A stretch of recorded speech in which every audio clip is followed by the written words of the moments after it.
If you would like to learn 3 cocktails created by one of the greatest bartenders of the modern era, then stay tuned, because today we're going to be exploring the cocktails of Sammy Ross.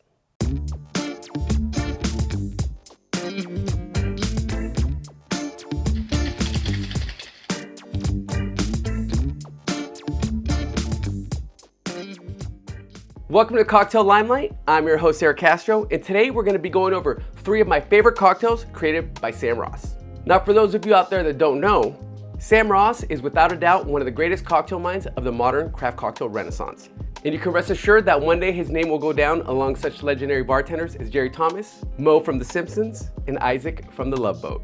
And while Ross is most famous for creating modern day classics such as the penicillin and the paper plane, today we're not going to be making either one of those.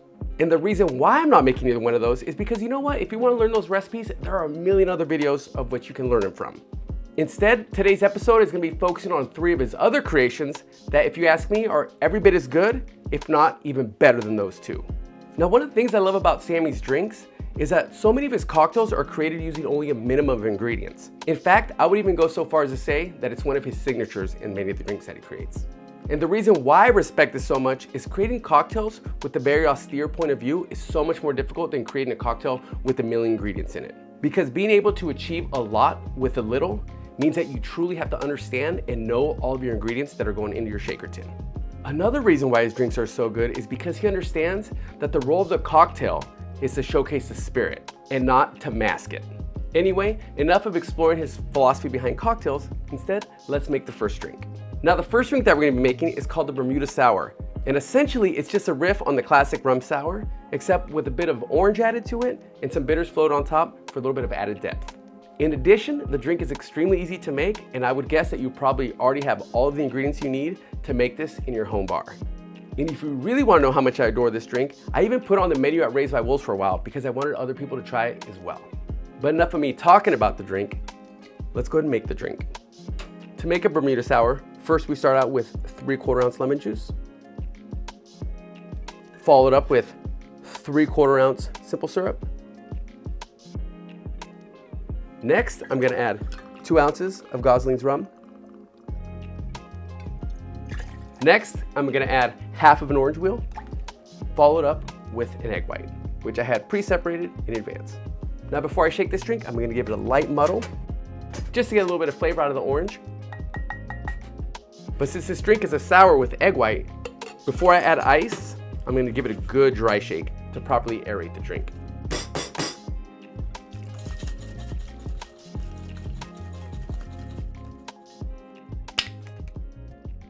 Now that the cocktail's all frothy and aerated from the dry shake, I'm going to add ice to add some water and cool it down.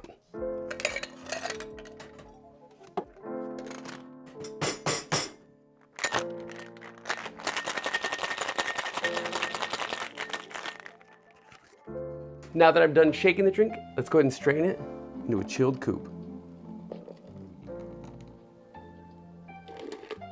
And now to finish the drink, we're going to garnish it with a dash of Angostura bitters. And now it's time to give it a sip.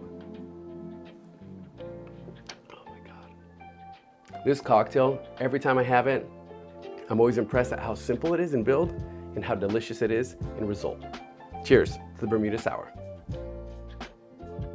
Now, the next one that we're going to be making, I had for the first time in 2018 at the Electric Cocktail Club in Las Vegas. At the time, Sam was serving as a beverage consultant for that bar and a few others in the Venetian property. This next drink is easy and breezy to make, and I find it a great next cocktail for folks who like things like Aperol Spritzes, but are perhaps looking for something a little bit new and different. The drink itself features one of my favorite Amaros along with a little bit of Blanc Vermouth. Now let's make one. The first step is adding some ice to a glass. Next, we add 1 ounce of Blanc Vermouth. I'm using Dolan here. Followed up with 1 ounce of Montenegro. Now that we have our vermouth and Amaro in the glass, next we're going to top it with a little bit of champagne. But you know what? If you're not trying to break the budget, the drink works just as well with Prosecco or Cava. But we out here doing it right, so you know I'm using some champagne. Now remember, when you're opening up a bottle of champagne, you want to be very careful. You don't want the cork to go flying across the room. Instead, you want it to be a gentle release, which is often referred to as the Virgin Sigh. Now we're going to add 2 ounces of champagne, followed up with 1.5 ounces of club soda. Now that we've added the club soda, we're going to give it a quick stir just to make sure that all the ingredients incorporate properly. And now the drink's almost finished, but first we're going to garnish it with a grapefruit slice. And there you have it, folks, the 86 Spritz, a drink that's absolutely delightful with very, very playful notes of bittersweet deliciousness. Cheers. Oh my God. No lie, the first time I had this at the Leche Cocktail Club, I think I had like 3 of them in a row. Absolutely delicious.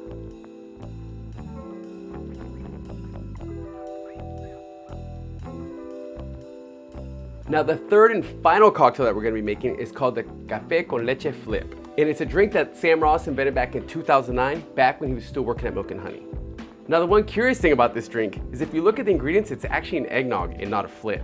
But I would say that that's part of the genius behind the name, because if it was just referred to as an eggnog on the menu, nobody would order it outside of the holidays. But by calling it a flip, it means that more people will give it a chance all year long. This is an exquisite cocktail that's perfect after a good meal when you're looking to drink your dessert instead of eat it. To make a Café con Leche flip, first we start out with 3/4 ounce simple syrup, followed up with 3/4 ounce coffee liqueur, as well as 1 ounce of blackstrap rum. Next, we're gonna add a 1/2 ounce of heavy cream along with a whole egg. Now, just like the Bermuda Sour, before we add ice, first we're gonna give this one a vigorous dry shake.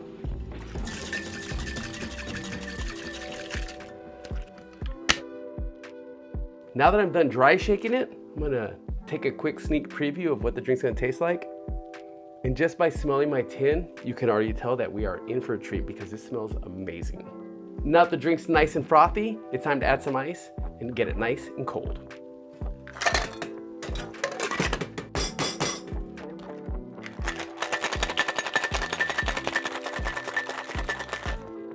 Now that I'm done shaking the drink, let's go ahead and strain it into a chilled coupe.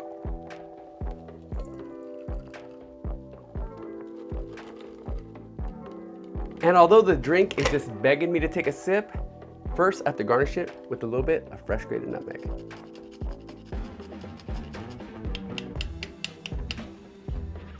And there you have it, folks, the Café con Leche Flip. Absolutely delicious and perfect for closing a tasty meal. Cheers. Oh my God. Oh my God. To describe this cocktail as decadent is doing a disservice to the flavor of this cocktail. Out of all 3 of these, as much as I love them all, this one actually might be my favorite, which to me is a perfect way to close out this episode.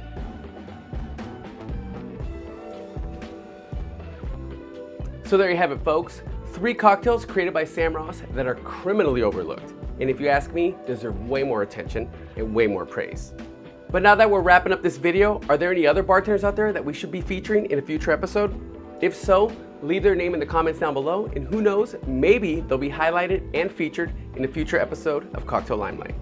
But with that said, be sure to muddle that like and subscribe button, and if you'd like to dive deeper into the world of craft cocktails, be sure to check out the Bartender Large podcast, which I host on iTunes, Spotify, and anywhere else where quality podcasts are found.